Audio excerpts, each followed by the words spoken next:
Hello and what's up Auto Junkies. Di boothnya Toyota di Gias 2025 mereka membawa sebuah mini Land Cruiser EV. bukan. Maksud gue adalah Toyota Urban Cruiser. Membawa nama Cruiser di sini ingin memperlihatkan ketangguhannya ya dari sebuah Land Cruiser, tapi kali ini cukup berbeda karena ini adalah hasil dari kolaborasi Toyota dan juga Suzuki. Yap, kalau di Suzuki mereka membawa Vitara, ini adalah kembarannya, yaitu Toyota Urban Cruiser, tapi memang basisnya ini menggunakan basis dari Suzuki, yaitu Heritage E, Suzuki punya. Tapi mobil ini punya perbedaan dan punya hal-hal yang perlu kalian ketahui ya, karena mobil ini juga harusnya gak lama lagi bakal dijual di Indonesia, karena sudah terdaftar namanya di NJKB yang ada di Indonesia dan harganya di 600 jutaan. Yang artinya kalau nantinya udah resmi dijual, on the road-nya mungkin di 700 jutaan. Apakah kalian tertarik, Auto Junkies? Langsung aja kita nonton videonya dulu.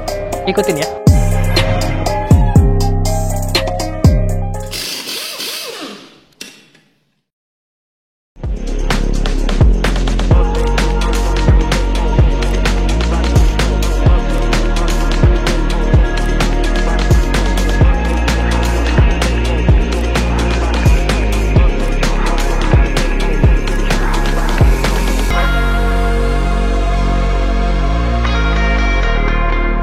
Kita mulai dari eksterior belakangnya dulu nih Auto Junkies. Kita bisa lihat kalau bagian belakangnya dia penuh dengan apa ya, bisa dibilang tuh lekukan-lekukan yang lumayan mengotak, membuat mobil ini tuh terlihat kesannya tuh emang gagah meskipun mobilnya kecil ya dimensinya. Jadi kalau kita lihat lampunya dia udah full LED di black smoke kayak gini, jadinya kalau lagi mati emang kelihatannya lebih garang. Lampunya tuh sebenarnya sampai sini ya. Kalau kita lihat titik-titik lampunya, dia sampai sini, tapi mikanya tuh nyambung dari ujung ke ujung, gitu. Nah, di sini ada emblem Urban Cruiser-nya, dan kalau kita lihat bumpernya, karena ini adalah sebuah SUV ya, jadi crossover gini, dia pakai cladding kayak gini, membuat mobil ini tuh lebih gagah, lebih siap buat kita ajak berpetualang gitu. Yap. Kalau bagian atasnya dia dibikin two-tone, jadi atasnya warna hitam kayak gini, ada spoilernya yang menyatu sama bodinya, dan juga ada rear defogger dan juga wiper. Gitu. Kalau kita intip ke bagian bawahnya, di sini ada kamera mundurnya dan juga ada sensor parkirnya yang udah sewarna nih dan rapih ya. Terus kalau di sini ini ada aksen, harusnya sih ini untuk fog lamp belakang nih sebenarnya, rear fog lamp. Gitu, mata kucingnya di bagian sini. Bagian sampingnya secara siluet masih mirip-mirip nih sama Vitara, tapi mobil ini tuh sebenarnya kalau ditanya kelasnya ya, di kelasnya Toyota, mobil ini tuh ada di antara Yaris Cross dan juga Toyota CHR. Jadi ada di tengah-tengahnya dengan panjang 4285 mm.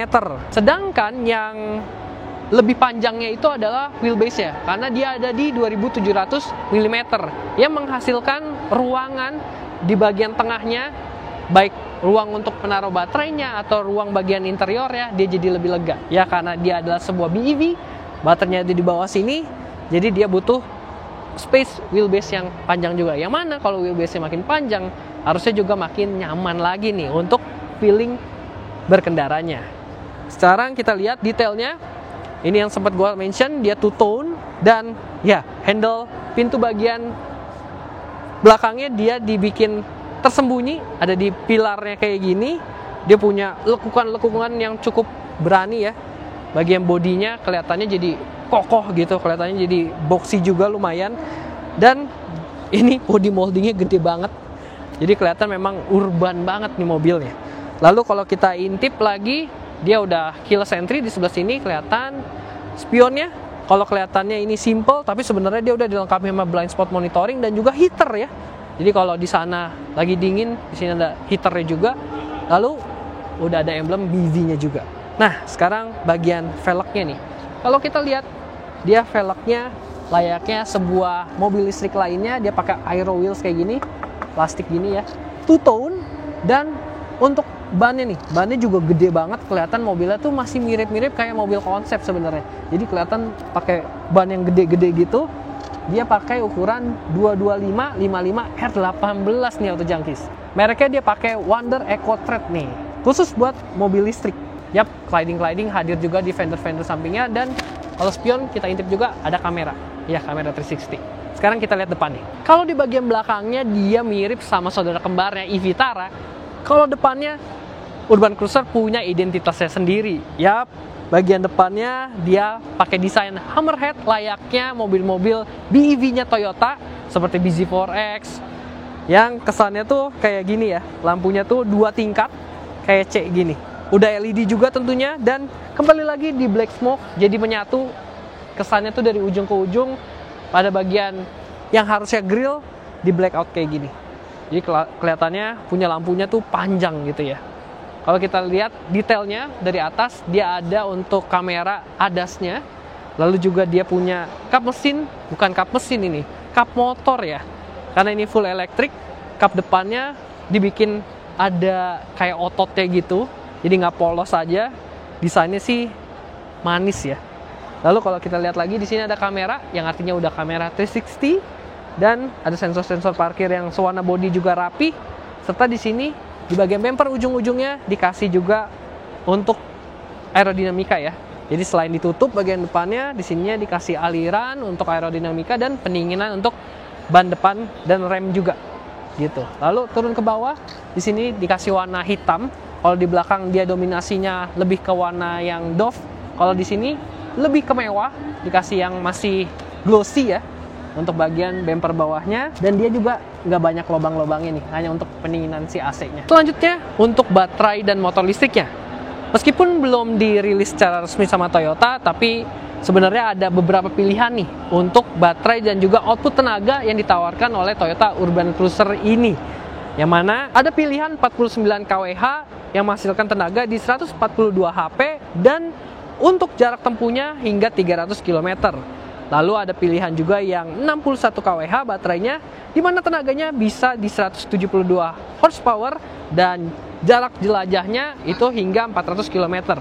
Lalu ada juga pilihan yang all-wheel drive, yang mana dia penggeraknya artinya depan dan belakang. Baterainya di 61 kWh dan untuk tenaganya bisa 182 horsepower dan jarak tempuhnya di 350 km. Dari ketiga pilihan tersebut, kira-kira yang mana nih yang cocok dan yang bakal Toyota bawa ke Indonesia? Kalau kita lihat sih emang yang udah didaftarin harganya aja udah start di 600 jutaan.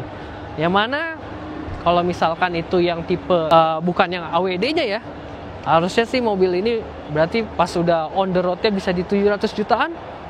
Kalian masih tertarik gak tuh dengan harga segitu meminang sebuah BEV dari Toyota? Tapi sekali lagi ya, sebuah BEV dari Toyota tuh bukannya asal-asalan gitu ya. Toyota sangat-sangat detail atau selektif untuk menciptakan sebuah mobil full elektriknya mereka. Apalagi ini juga hasil kolaborasi dengan Suzuki. Sekarang kita coba intip bagian interiornya, karena emang masih dikunci. Kita mau intip sedikit-sedikit lah ya, lewat kacanya yang masih kelihatan nih. Sayangnya masih dikunci nih Auto Junkies. Tapi untung kacanya bening, jadi gue bisa lihat di mana dia punya interior unik nih. Karena dia two tone, terus kayak berlapis gitu, dengan head unit dan juga klasternya yang bertingkat ya. Bisa dibilang kayak tinggi gitu. Dia tapi flat, rata, jadi kelihatan kayak satu kesatuan. Yang mana untuk klaster instrumennya ada di 10,25 inch, sedangkan untuk head unitnya ada di 10,1 inch. Lalu juga dia punya tuas-tuas atau tombol-tombol fisik masih ada, masih hadir buat kita atur volume, AC. Terus juga di bagian untuk tuas transmisinya dia udah shift by wire, udah khasnya Toyota juga. Kalau kita bisa lihat juga dia floating layaknya sebuah mobil elektrik ya. Jadi kepraktisannya bagus karena dia flat datar bagian bawahnya. Terus juga ini dominasinya antara warna hitam dan juga coklat nih untuk Urban Cruiser yang kita lihat saat ini ada di Gias. Untuk setir unik juga nih sebenarnya. Setirnya bentuknya agak sedikit flat top dan flat bottom. Terus juga untuk Toyota Safety Sense yang sudah hadir di mobil ini, kita bisa lihat dia udah dilengkapi sama adaptive cruise control ya. Di atasnya masih dilengkapi juga sama sunroof nih. Jadi meskipun dia compact, dia tetap ada sunroofnya, jadi kesannya makin lega. Lalu juga kemewahan yang ditawarkan adalah audionya pakai JBL. Dan karena wheelbase-nya yang cukup panjang sebenarnya, mobil ini juga punya space yang lumayan nih, meskipun kelihatan kecil ya. Tapi memang untuk headroom mungkin agak terbatas karena dia agak landai ke bagian belakangnya. Ini kalau gue intip sih, dia masih punya space yang lumayan lega dan masih bisa rebahan juga kabarnya untuk jok row keduanya. Gitu. Menarik banget ya Auto Junkies. Oke Auto Junkies, jadi itu dia first impression kami terhadap Toyota Urban Cruiser BEV. Mobil listriknya Toyota lagi yang akhirnya diperkenalkan di Indonesia. Baru perkenalan memang, tapi kalau kalian pengen bisa memberikan feedback ya buat Toyota, kalian bisa datang nih ke acara Gias ini, ke booth Toyota. Gimana menurut kalian, harga berapa yang cocok dan spesifikasi apa aja yang layak ditaruh di mobilnya Toyota ini? Kalian bisa langsung nih, biar Toyota bisa R&D juga di sini. Kalau menurut gua sih mobil ini akan bisa bersaing dengan rival-rivalnya, mungkin yang dari Tiongkok ya, udah lebih banyak.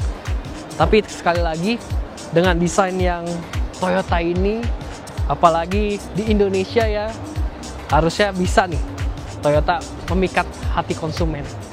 Kalau gue pribadi sih emang suka banget sama karakter desain dari Hammerhead-nya Toyota untuk BEV mereka. Dan juga tentunya feeling nyetir ya dari sebuah BEV-nya Toyota tuh fun banget. Seperti ini nih, kayak di samping gue ada juga nih BZ4X yang sekarang udah CKD rakitan. Apakah ini juga bakal CKD? Harganya jadi lebih menarik? Kita tunggu aja pokoknya. Dan kalau kalian suka sama video-video kayak gini, kalian harus subscribe nih channelnya Laknats Auto Junkies, dan juga follow untuk sosial media kami di Laknats_AJ. Jadi sekian dulu untuk video kali ini. Terima kasih sudah menonton. Ride safe and Godspeed.